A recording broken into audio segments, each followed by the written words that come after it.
Bonjour, alors aujourd'hui, petit tuto sur le gaz. Si vous êtes comme moi, vous avez votre cuisine et pour l'alimenter, il vous faut du gaz. Alors moi, mon gaz, je le gère avec des bouteilles style camping gaz. Voilà, de 2,75 kg. Le problème avec ces bouteilles, bien que pratiques parce qu'on les trouve partout en Europe, c'est qu'elles coûtent assez cher à la recharge. Donc à peu près une bouteille neuve sans consigne, c'est dans grosso modo 60 €. Entre 50 et 60 €, ça dépend un peu des prix en ce moment. Et une recharge, ça coûte 30 €. Alors pour baisser le prix de ça, en fait, il y a une astuce, c'est plutôt d'utiliser des bouteilles de 13 kg qu'on va pouvoir acheter pour 50 € et recharger du coup nos différentes bouteilles avec celle-ci. Donc du coup, ce qu'on va faire, ça va être d'utiliser cette bouteille-là pour mettre dans celle-ci. Alors il faut savoir que l'opération en France, elle est interdite. Du coup, si vous le faites, ne tenez pas responsable et c'est à vos propres risques et périls. Alors pour ça, il va vous falloir un peu de matériel, mais honnêtement, c'est vite rentabilisé. La première, ça va être une balance. Alors il vous faut une balance qui aille grosso modo jusqu'à 10 kg. Parce que vos bouteilles vides, elles font 3,7 kg et pleines, elles font 6,5 kg à peu près. Et il va falloir les peser pendant toute l'opération. Il va falloir aussi un tuyau qui va servir de raccord. Donc voilà, je pourrais mettre le lien où j'ai trouvé ça, sur un site spécialisé sur le gaz. Donc le raccord qui va sur la bouteille de 13 kg et le raccord camping gaz. Ensuite, faites ça à l'extérieur. Et si vous êtes sur votre bateau, vous avez votre baume qui va pouvoir vous aider à surélever la bouteille de 13 kg. Donc pour ça, un bout. Voilà, moi j'ai pris une vieille drisse, ça fera largement l'affaire. Alors évidemment, la bouteille de gaz que vous devez prendre, la grosse, ça doit être de gaz butane, qui est celui en fait des camping gaz. Parce que comme la densité est différente entre le butane et le propane, pour les calculs que je vous ai donnés, c'est en utilisant le même. Cette opération, il faut évidemment la faire dehors pour éviter les problèmes de gaz à l'intérieur. Puisque comme ça, en cas de problème, ça va quand même partir dans l'air et ça limitera les risques d'explosion et d'incendie. Enfin, quelque chose qui est important aussi, c'est de garder en tête que vos bouteilles, elles n'ont pas une durée de vie infinie. Donc vos bouteilles à recharger. C'est-à-dire que si à un moment vous constatez que votre bouteille elle est trop abîmée, arrêtez de l'utiliser. Allez en magasin chez un chip et changez-la par une nouvelle en utilisant la consigne. Alors certes, ça va vous coûter du coup 30 €, mais vous aurez une nouvelle bouteille sur laquelle repartir pendant un certain temps. Donc voilà, n'hésitez pas parce que c'est quand même de votre sécurité dans laquelle on parle. Commencez par mettre en hauteur la bouteille rouge, donc au niveau de ma baume. Comme ça, le gaz liquide il va pouvoir couler. Voilà, donc là je viens de fixer ma bouteille à l'envers. La prochaine étape, ça va donc être de lui mettre le tuyau de raccord. Ça, pas compliqué. Il suffit de mettre cet embout là. Ici.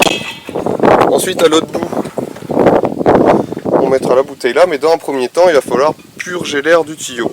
Alors pour ça, on va commencer par vérifier qu'ici, c'est bien fermé.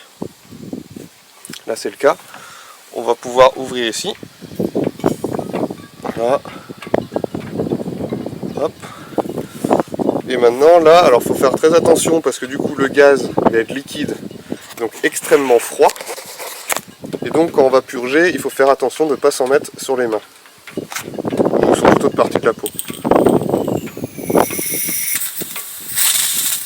Voilà, donc je ne sais pas si vous avez vu, il y a un petit jet qui est sorti. Voilà, donc ça c'est du gaz liquide, donc c'est bon, le tuyau est purgé. On va pouvoir maintenant raccorder à cette bouteille. Et il faut garder la balance, du coup, à disposition en mettant la bouteille dessus, parce que ce qu'il faut absolument faire attention, c'est de ne pas dépasser le poids total que peut contenir cette bouteille en gaz, sous risque d'explosion.